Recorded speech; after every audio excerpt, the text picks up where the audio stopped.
Bonjour, je n'ai peut-être pas salué tout le monde. Bonjour André, un nouveau promoteur dans la ville de Aulnay-sous-Bois. Bonsoir André, président de l'association Aulnay Environnement. Un œil attentif et scrutateur sur tout ce qui se passe dans l'évolution urbanistique de la ville. Les conseils sont précieux. Pas toujours applicables, mais précieux.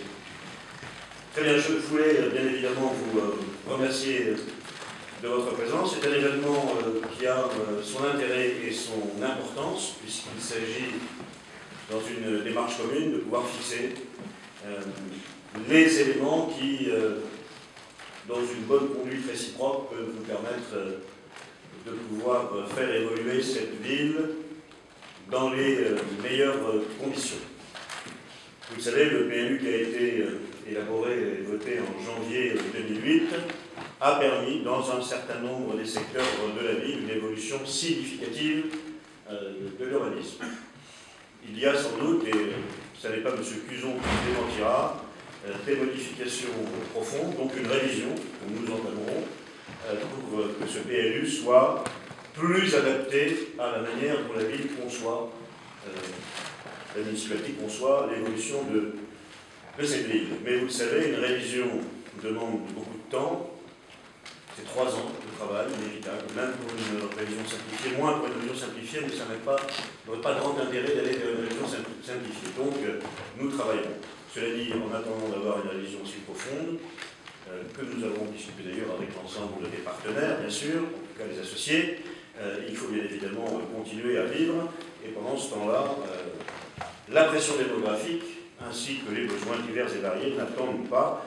Nous avons donc pris un certain nombre de mesures, sinon provisoires, mais en tout cas dans l'attente d'aller à quelque chose de plus cristallisé.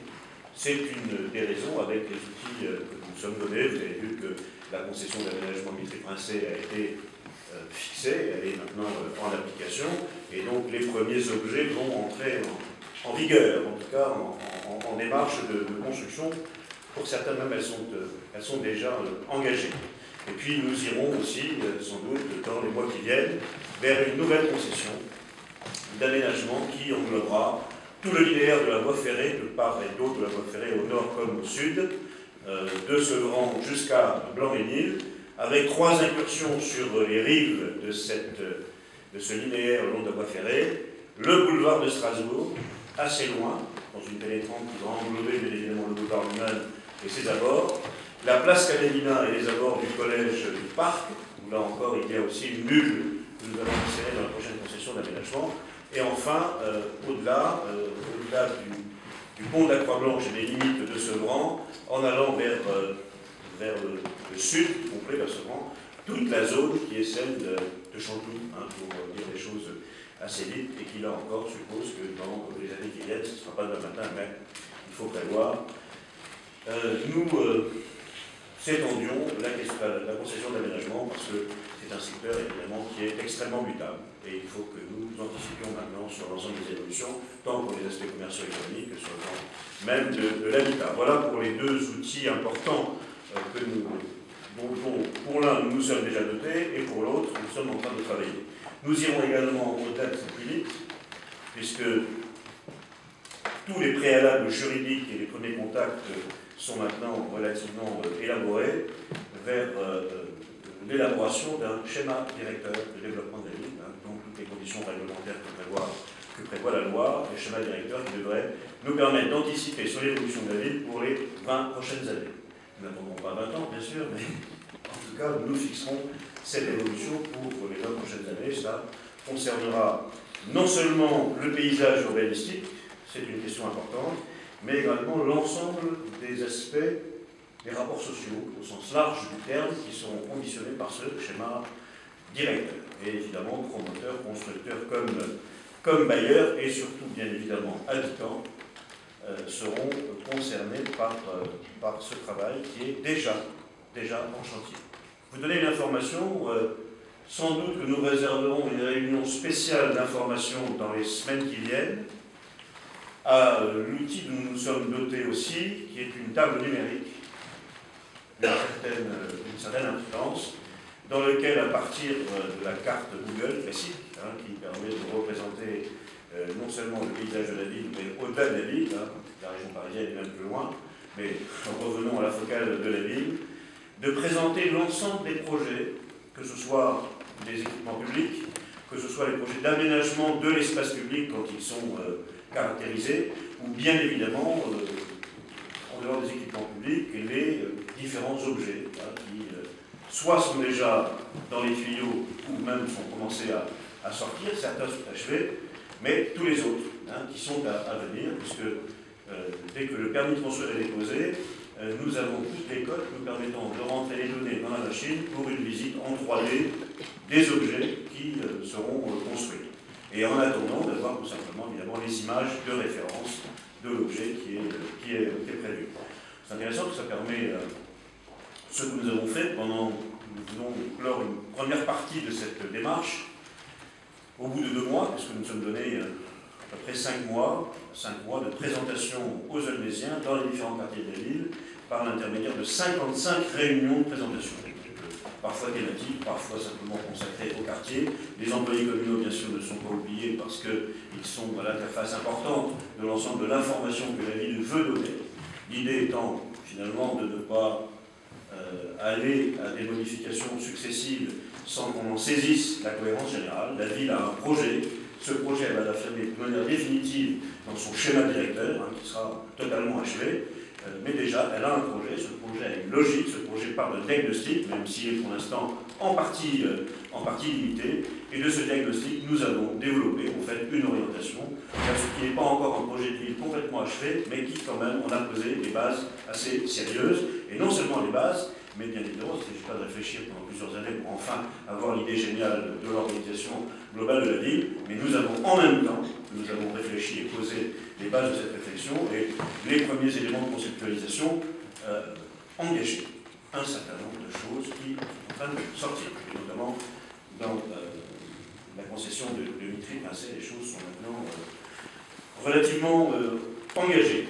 Nous arrivons à la fin du PRU, 2014 verra la fin de la phase A, qui est important, et avec des difficultés évidemment qui ont été inhérentes à la situation économique, qui a créé quelques aléas chez un certain nombre de bailleurs, mais surtout de constructeurs et de promoteurs. Nous avons, avec quelques difficultés parfois, réussi à surmonter justement le marasme qui, ici ou là, était issu de cette situation compliquée. Donc les choses avancent évidemment, non pas par des matins radieux tous les jours, mais on avance.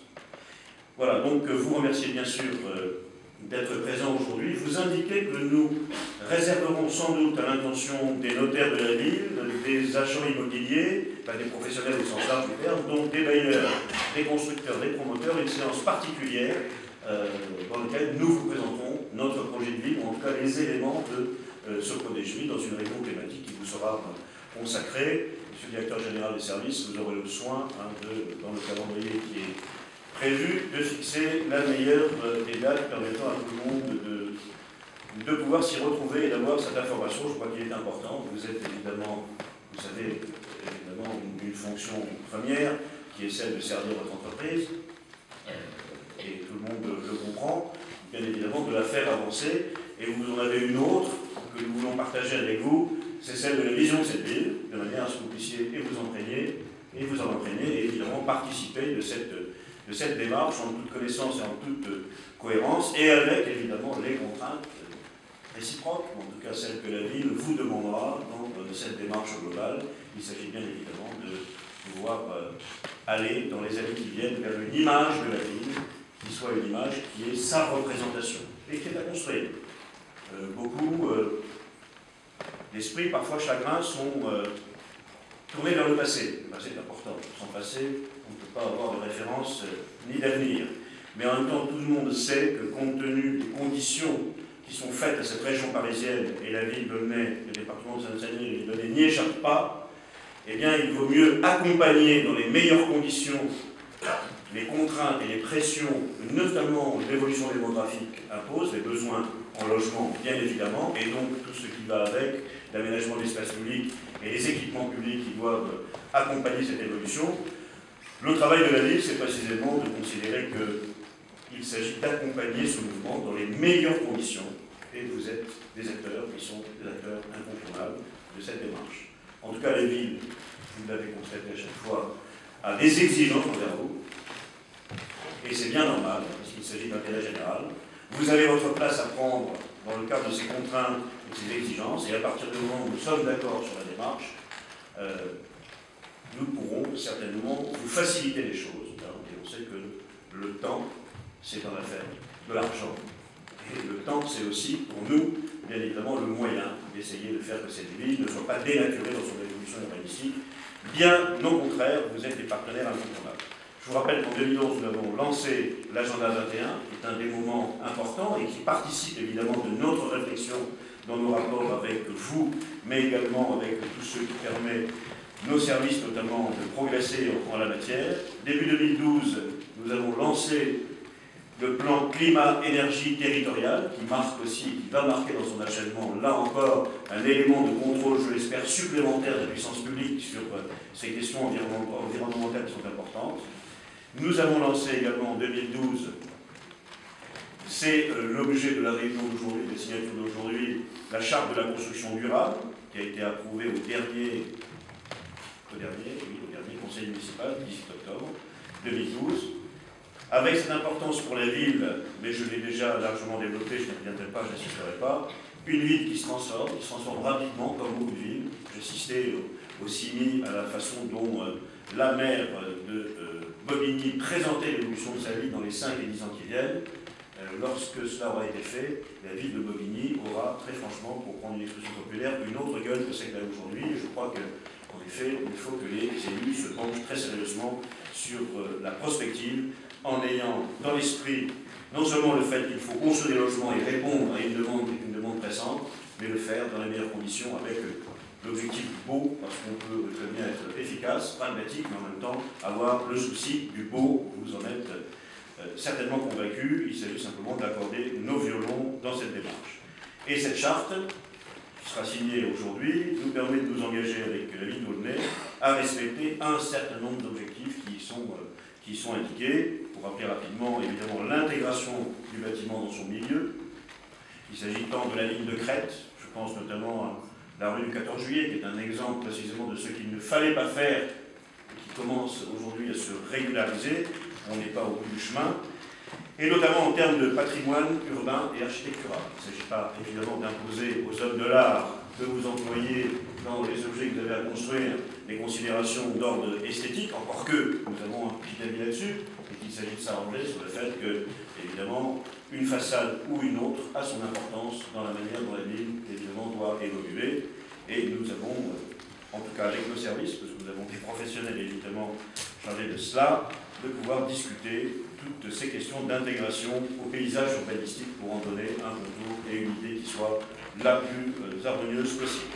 Évidemment, la concertation, c'est important avec la population qui est impactée dans les secteurs et dans les quartiers par les objets qui seront construits ou à construire. Préserver le cadre de vie des riverains, ce n'est pas toujours simple, parce que quand une ville évolue, quand un quartier évolue, quand un bâtiment s'installe, eh bien cela entraîne évidemment des conséquences. Il s'agit au maximum d'aménager. La question de la privation d'ensoleillement est une question, vous le savez bien, dès qu'un immeuble dépasse un certain nombre d'étages qui n'est pas négligeable. On a quelques succès en la matière, pas toujours les meilleurs, mais il faut trouver des compromis honnêtes et acceptables.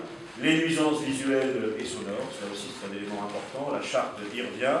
Les pertes de calme, il faut évidemment rassurer, convaincre du fait que, évidemment, on peut progresser, on peut avoir plus de monde dans une rue, mais néanmoins respecter cet environnement à tous les niveaux. Une densité qui est adéquate. Je crois que le PLU sur un certain nombre de secteurs va trop haut, je vous le dis très clairement. 7 étages, c'est trop. Et donc il nous faut trouver, mais la plupart du temps les choses ont été faites et on trouve un terrain d'entente qui nous permet d'avoir une certaine densité parce qu'il faut la garder, au moins sur certains axes qui ont été répertoriés comme devant être densifiés, mais dans lesquels il faut que nous précisions des choses. La charte l'indique, donc une densité adéquate et évidemment lorsque nous sommes dans ou aux abords du quartier pavillonnaire, un des engagements de la ville, c'est de préserver autant que se peut dans les meilleures conditions le quartier pavillonnaire.